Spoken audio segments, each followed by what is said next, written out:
자, 다음 이슈로 좀 넘어가 보겠습니다. 사실 장이 이렇게 부진해도 오늘 섹터별로 보면 잘 가는 종목들은 또 잘 가지 않았습니까? 네, 맞습니다. 대표적으로 이 제2의 테슬라로 불리는 리비안의 국내 관련주들의 오늘 주가 흐름이 좋았습니다. 리비안이라면 저희도 지난번에 또 한 차례 다룬 기업인데 간략하게 또 어떤 회사인지 좀 설명을 들어볼까요? 네, 리비안은 지난 2009년 설립된 이 전기차 스타트업입니다. 아마존과 포드 등 미국 대기업에서 자금을 조달하는 등 기술력을 인정받고 있는 회사인데요. 지금까지 확보된 투자금만 105억 달러, 우리 돈으로 약 12조 원에 달합니다. 또 아마존 창업자인 제프 베이조스가 2030년까지 이 배송용 차량 10만 대를 전부 리비안 차량으로 교체하겠다는 계획을 밝히기도 해서 화제가 되기도 했고요.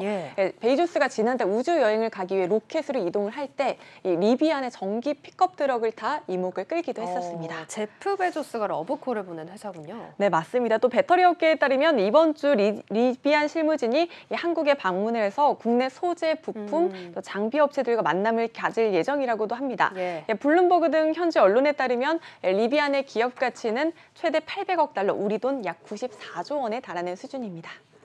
알겠습니다. 일단 최근 급등세 나온 종목들 보면 뭐 아시다시피 대부분 리비안 관련주들이 많습니다. 관련주도 좀 꼽아보자면 어떤 기업들이 많을까요? 네, 대표적으로는 삼성 SDI와 또 만도, 또 대원화성과 에코캡 등이 있습니다.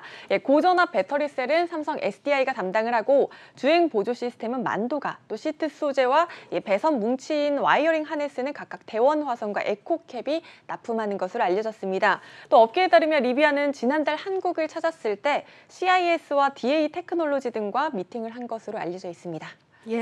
지금 보시는 종목들이 다 최근에 연일 상한가를 기록하거나 혹은 또 급등했던 종목들입니다. 관련주들이 또 생각보다 많이 거론이 되고 있는데 저희는 어떤 종목 살펴볼까요? 네, 사실 앞서 말씀드린 종목 중에서 중소형 업체의 경우 말씀하셨듯이 최근 주가가 급등한 경향이 맞아요. 있습니다. 다만 전문가들은 이 종목들의 경우 변동성이 클 수 있다며 주의를 요하고 있는데요. 이런 식으로 매수세가 몰렸던 중소형주들이 실제 매출에는 기대에 못 미치는 상황이 발생할 수도 있기 때문입니다. 따라서 리비안 관련주로 묶인 것만 믿고 무턱대고 투자에 나섰다가는 손실을 볼 수 있다는 점을 유의하셔야 합니다. 또 앞서 설명드린 만도의 경우에는 리비안의 전방 레이더와 카메라, 또 긴급 제동 장치 등을 공급을 하는데 다른 관련주들과 비교해 주가가 크게 오르지 못한 종목입니다. 그래서 오늘은 만도를 한번 다뤄보도록 하겠습니다. 만도 주가를 같이 보면서 또 얘기를 나누면 좋을 것 같은데 최근에 또 반등 흐름이 나와주고 있지만 좀 길게 크게 봐서는 몇 달째 지금 주가가 좀 하락세를 이어온 모습입니다. 이 기간에 지금 나오고 있지만 왜 이렇게 주가가 눌려 있었습니까? 네, 만도는 자율주행 사업 등을 물적 분할한다고 밝힌 이후 주주가치 희석 우려가 불거지며 주가가 주저앉았습니다. 또 반도체 공급 부족 문제로 자동차주 전반적으로 약세를 이어갔다는 점도 한몫을 했고요. 만도의 경우에 3분기 실적도 사실 시장 기대치를 밑도는 수준을 기록할 것으로 예상됩니다. 증권업계에선 4분기에는 다만 회복될 가능성이 높다고 보고 있습니다. 그럼 3분기 지금 실적이 어느 정도로 예상이 되길래 지금 밑돈다라는 얘기가 나오는 겁니까? 네, 증권업계에선 평균적으로 보는 추정치는 매출액 1조 5,400억 원, 영업이익은 740억 원 수준입니다. 각각 전년 동기 대비 2.6%, 13% 증가할 것으로 전망되는데요. 하나투자증권은 오늘 이 3분기 만도의 매출액과 영업이익이 각각 전년 동기 대비 5.9%, 12.7%나 감소할 것이라고 분석했습니다.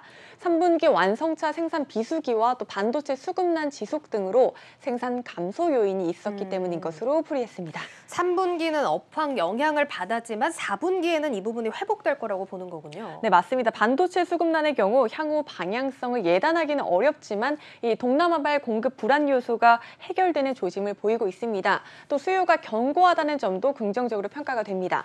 DB금융투자는 미국 시장은 2023년까지 견조한 성장세를 보일 것으로 예상을 했습니다. 미국의 폐차율이 지나치게 낮아진 상황에 교체 수요가 늘어나는 추세가 계속될 것이라는 설명입니다. 그래서 공급 우려가 이어진다고 하더라도 현재 주가가 사실 악재를 이미 충분히 반영했다는 분석도 나옵니다. 만도의 11개월 선행 주가 수익 비율을 6개월 전과 비교해 보니까 14배에서 9.7배까지 크게 떨어진 상황입니다. 일단 PER 보면 6개월 사이 좀 짧은 기간이라고 할 수 있을 것 같은데 정말 많이 떨어졌네요. 네, 맞습니다. 사실 다른 자동차주의 상황도 보시다시피 비슷하지만 특히 만도의 하락세가 굉장히 컸습니다. 증권업계에선 만도의 경우 이 리비안 등 고객사를 다수 확보하고 있고 내년 2, 3분기 폭스바겐에 납품하는 이 현가 부품 개시 등 추가적인 물량 개선 요인을 보유하고 있다고 보고 있습니다. 하나투자증권은 만도의 내년 매출과 영업이익이 전년 대비 각각 10.9%, 29.8% 증가할 것이라고 내다봤습니다.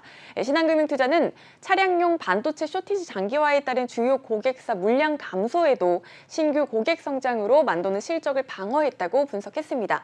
또 공급 차질 우려의 정점을 통과했다는 평가가 나오고 있습니다. 예, 수요가 견고하고 공급 차질 우려도 정점을 통과하면서 현재 주가가 악재를 충분히 반영했다. 이런 평가가 나오고 있습니다. 자, 이제는 리비안 수혜를 받아서 좀 올라가도 네. 좋을 것 같은데 수급 상황 어떻습니까? 네, 오늘 외국인과 기관의 자금이 함께 들어왔습니다. 또 지난달 연기금이 국내 증시에서 1조 9천억 원을 팔아치웠는데 이 가운데서도 만도의 비중을 늘렸다는 점이 특징적입니다. 예. 연기금은 지난달 만도의 지분을 기존 8.82%에서 10.03%까지 늘렸습니다. 또 주요 증권사들이 보는 평균 목표 주가는 8만 1,000원 선이라는 점 참고하시면 좋을 것 같습니다. 예, 만도가 오늘 주가 5만 8천 원 부근에서 움직이다 마감을 했습니다. 상승 여력 아직 좀 남아 있는 걸로 보이는데요. 참고하시면 좋을 것 같습니다. 지금까지 증권부 박혜린 기자와 함께했습니다. 잘 들었습니다. 고맙습니다.